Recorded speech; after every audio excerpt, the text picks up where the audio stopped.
menjatuhkan hati.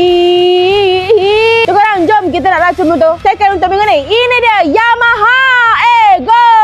Untuk condition, kalau korang boleh tengok kan, memang cunway. Dari segi cover set, part-part semua kami dah siap restore. Untuk motor ni dikeluarkan pada tahun 2006. Yang paling penting, hanya ada satu owner saja. Enjin motor ni CC dia 115 dan single overhead cam. Masih menggunakan carburetor dan fuel tank dia 4 liter. Sesuai untuk daily use. Ada ruang simpanan dalam seat, tapi untuk barang personal je.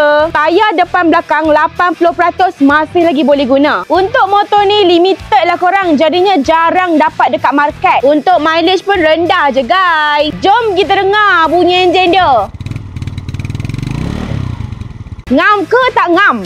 Kalau dah sembang pasal condition ni, mesti korang nak tahu pasal harga pula kan? Untuk Ego first model ni korang, harga dia 2K lebih je. Tapi hanya boleh beli tunai sahaja. Kalau korang berminat, boleh tekan apply di bawah. Ingat, cari motor, cari brum-brum, cari Ira. Bye!